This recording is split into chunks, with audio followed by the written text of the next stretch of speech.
You are now tuned in to the sounds of Big Nate Sports Talk. It's on all the time, anytime.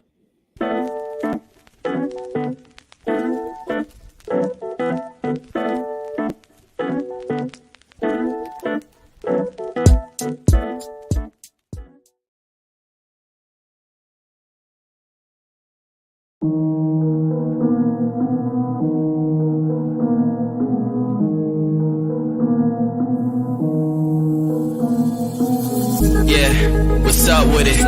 Do it cause I love it and I stuck with it. We ain't with the subbing in the cut with it. Please none of the talks, I heard enough of it. Like, what you gonna do? Where you at? Who you with? You ain't really bout this, don't talk about it.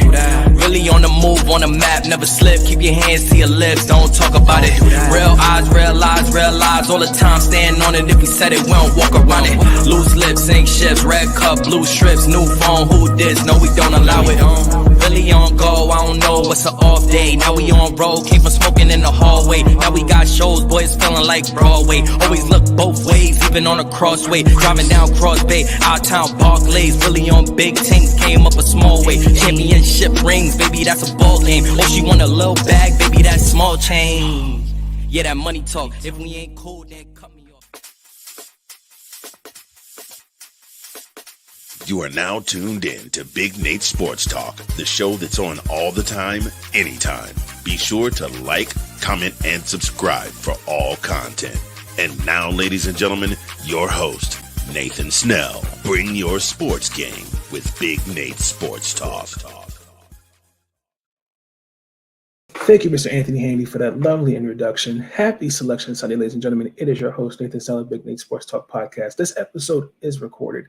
This is the final episode of season 13, episode 23. In this episode, we are recapping, I should say, the Maryland's men's basketball season. But before we get into that, there's a few things I'd like to say up front. Selection Sunday is just a couple hours away, as I am a little nervous to see where we're going to be seated. I will have my reactions for the men and women's March Madness period. I'll have the separate video up for that, separate videos for both for season 14. I already have an episode of one for 14 already up. That will go live later, just before Selection Sunday for the women. But for the men, I'm just going to do once it's official, just have my instant reaction for that. Other videos are coming on the pipe. WNBA Mock Draft 2.0. The NFL mock draft now has to be redone because of a couple things that have happened. My all-season talk will still occur. There'll just be a couple things that have changed. With just things outside of YouTube, things changed. So we're just going to call some audibles, and we're still going to get this content out for you guys. But if you're enjoying the content, you like what you're seeing, please consider hitting that subscribe button. Also subscribe to the podcast on Spotify, Apple Podcasts, and also please, it's greatly appreciated you leave a review. I really much do appreciate it.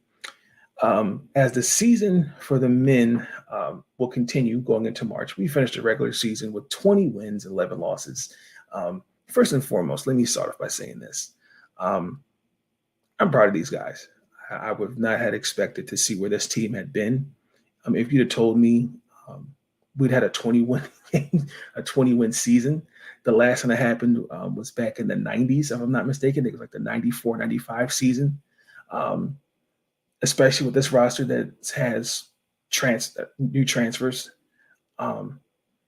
Next year's team will look a lot different because I could see what he's bringing in. He's bringing in a good recruiting class.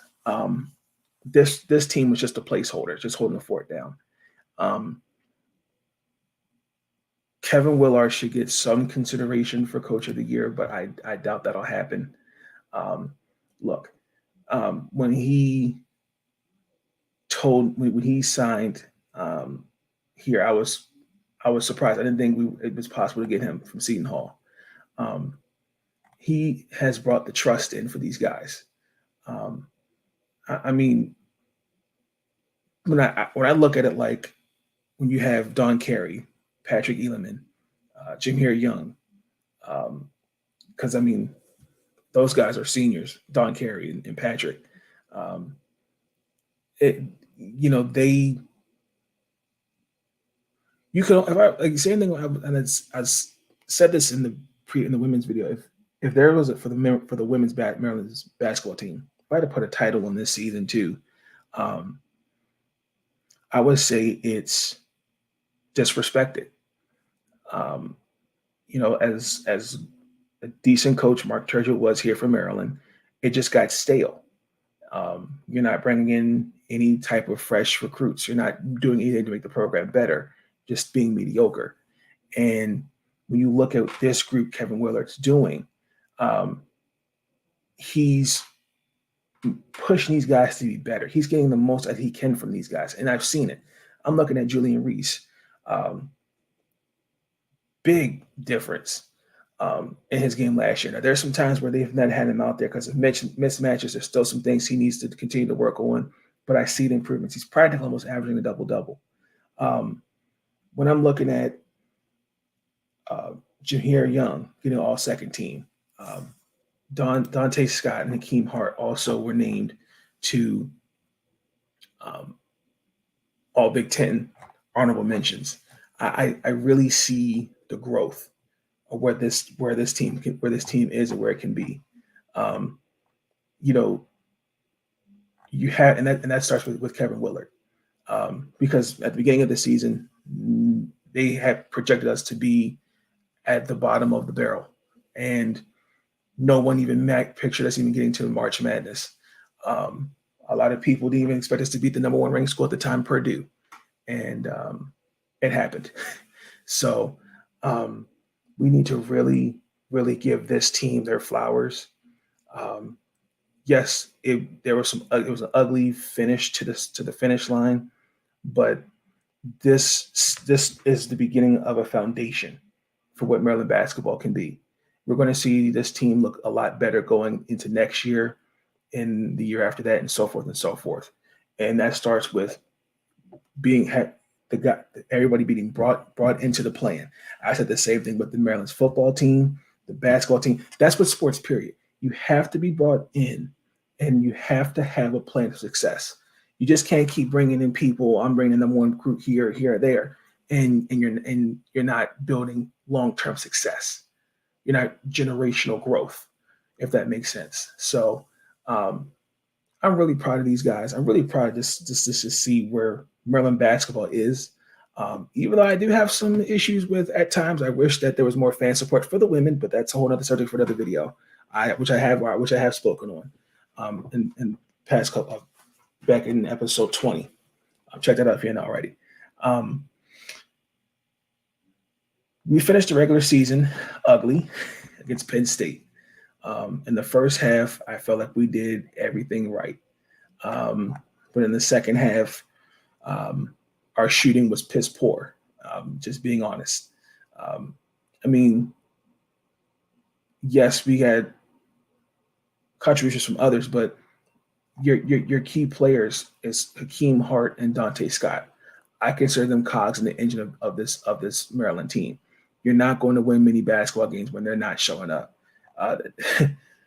Hakeem Hart only had 3 points. He was 1 of 5. He turned the ball over 5 times in 34 minutes that he played. Dante Scott just had 8 points, 0 of 5 from the field, 2 assists. That's not going to win you basketball games. That is an absolute fact. This is some bad stuff. I don't know what I'm going to do. I don't know what I'm going to say. I don't know what I'm going to do. I don't know how much more of this I can take. I just don't know. This is ridiculous. Oh, Lord. And you're going to hear me talk about this with the Big Ten tournament, but this goes for March Madness. Those are our 2 vets. They gotta show out. If they don't show out, it's going to be a long game for the Maryland Terrapins. And I thought that played a role in the second half. We just were not hitting shots. That was, to me, the true difference maker. And to finish on the road 9-1 fucking shit on my motherfucking screen. The fuck?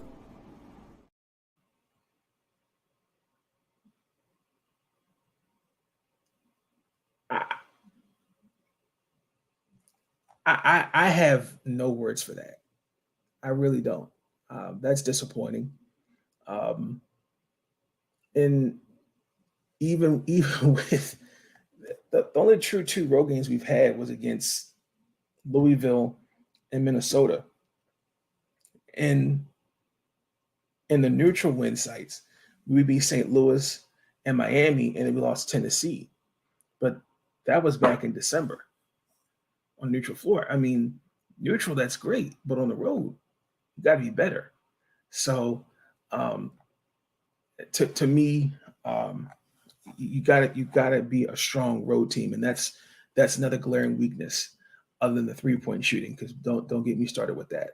So we played Minnesota. We were the 6th seed. Minnesota, obviously, we all know was the 14th seed because they're just not.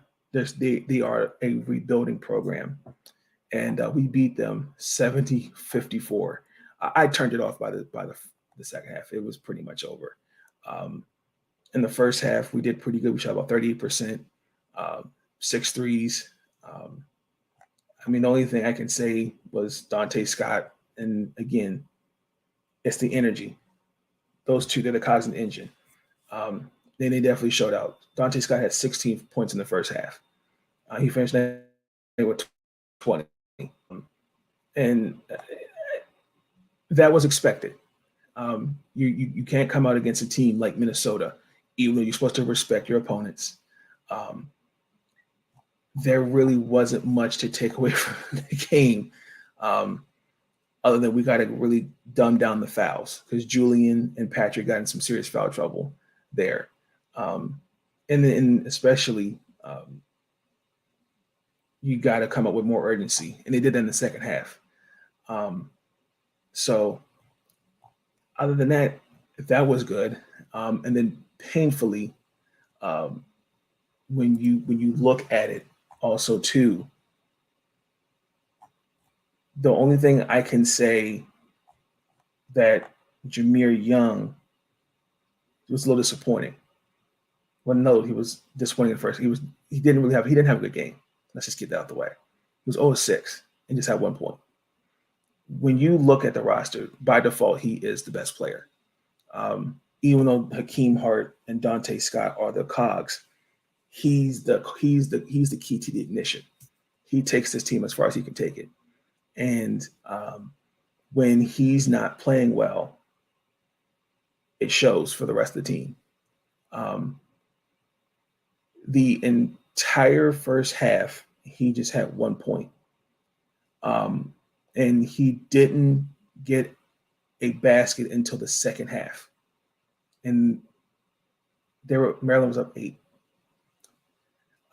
He did finish with 15 points, 3 of 13, but that can't happen come March Madness. And I thought that would have showed against Indiana. However, we lost by 10 Friday. And Indiana's going to play. They played Penn State. And then the winner of that game, which was Indiana, would face Purdue versus Ohio State today. We got outplayed. Let's just keep it real. We got outperformed. The last time we saw these guys was the 31st of January, and we beat them by, ironically, 11 points. Jackson Davis, who's their guard, who is their inside presence, had 18 points and 20 rebounds. I can't think of the other guy. I think his name was Hood Shafino. He didn't do well. He only had 3 points. He shot the ball 14 times in that game, if I'm mistaken correctly. But they really outperformed us. Jackson Davis had 24 points, 9 rebounds, and then Hushifino had 19. And with the dagger in the heart late in the game, we had 4 players in double figures, but it's nice, but I need more. Don Carey had 11 points. I mean, his shooting I've seen he's taken better shots. Hakeem Hart and Dante Scott had 26 points combined, but the last 6 shots, Dante, and the other one was Jahir Young. I mean, other than that, I mean, yes, it's nice. I mean, I thought defensively we did okay in terms of switching, but the foul trouble was key. Again, Julian, as much as I love Julian, just foul trouble, and and then the guy Patrick Emilian, he fouled out the game, and again, fouls are something that hurt this team, and it shows, and especially, I feel like matchups kind of played a role because you need Julian out there, especially with a guy like Jackson Davis. And it really showed. Even though both teams had 16 fouls apiece, again, I don't think fouls, in my opinion, this is just for me, general basketball, fouls should never be the reason your team loses. If it was the same officiating, calling the same game, you might make an argument. But if you're continuously fouling and doing the same thing, you at some point you have to look at you. That's just me. But I know there's something that, again, comes with just more working on the game and just watching film. Those things will change. So that painfully ended our time in the Big Ten tournament. And I'm hoping we are not an 8th or a 9th seed. I'm really hoping we stay around the 7th seed, only because I really feel like they're going to take that into consideration. If I don't know who they'll play, I do think that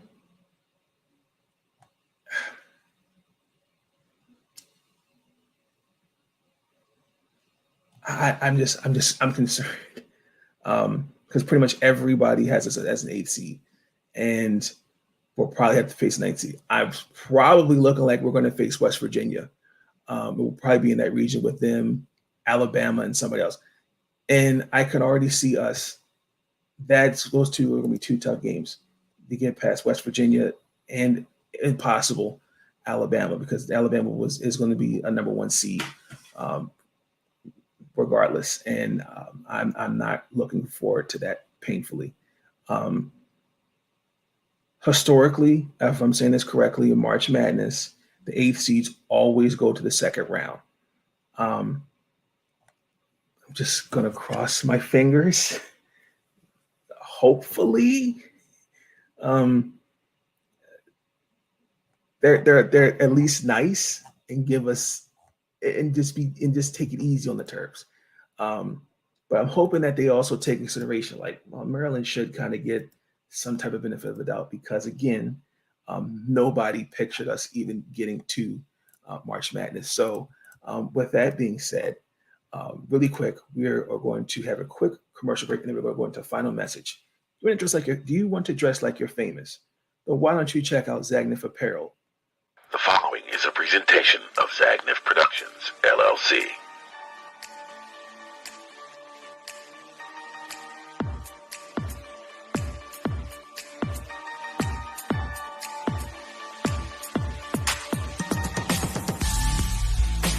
Introducing Zagnif Apparel.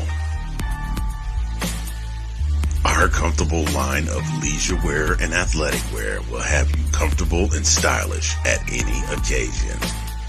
Whether you're at the gym, out shopping, or just relaxing at home. Whether you're an athlete or just want to lay around the house, we've got the perfect outfit for you. Stop by our website today and pick up your favorite pieces.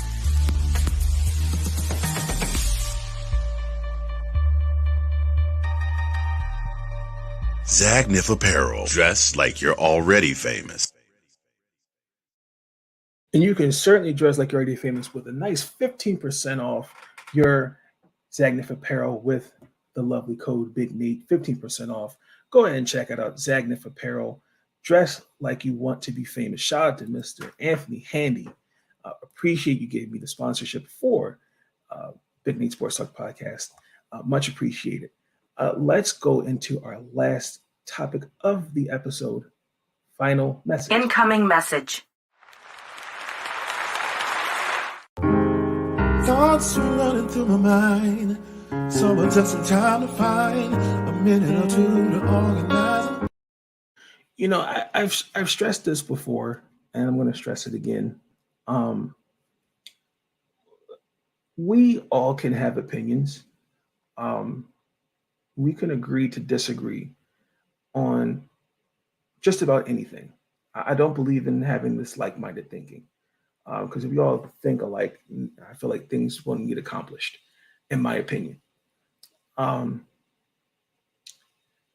you're going to hear me talk about this in the football episode, but I feel like with the media, you can't take everything at its face value. They're going to say things that are going to create headlines, create random narratives.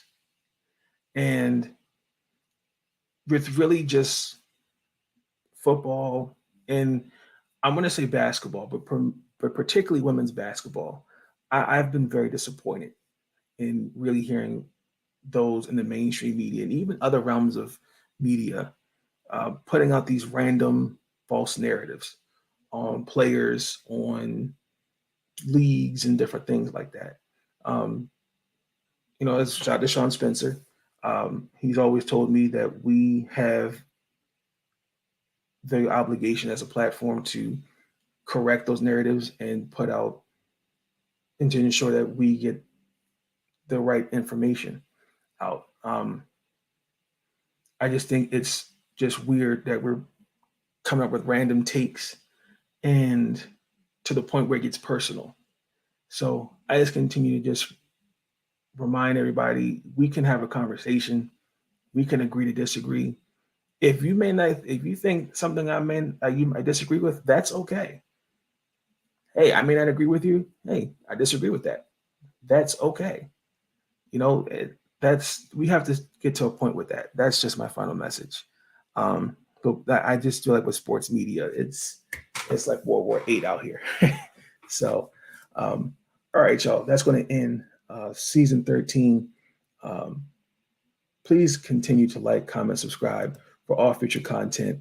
You'll see some episodes 2, 3, 4, and 5. The mock draft has to be worked on again.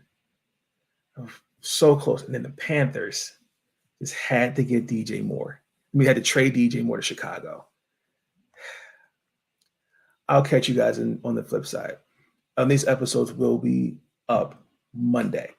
So, again, please like, comment, subscribe. I'll catch you guys on the flip side. Y'all have a good night. Peace. Stay up. I know that loving me wasn't always easy. And you felt like walking away when you couldn't see me. Felt like all your hope was gone. But I'm right here on bended knee. Please be my wife and stay with me. Please take my hand through stormy weather. We will stay, yeah. Let me be the one you. When you need me, I'll be there. Just to let you know.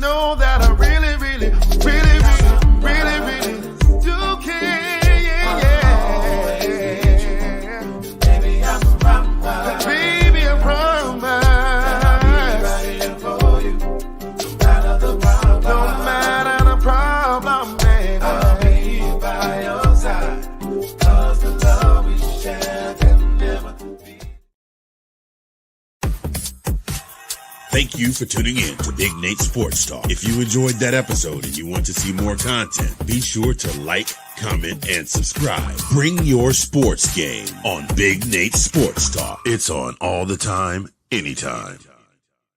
I wanna thank you. I wanna thank you, yeah. I wanna thank you. Ooh. For all the times you put up with me. Thank you. And you helped me retain my sanity. Thank you. I wanna thank you. And I wanna thank you. All I wanna do is say thank you for everything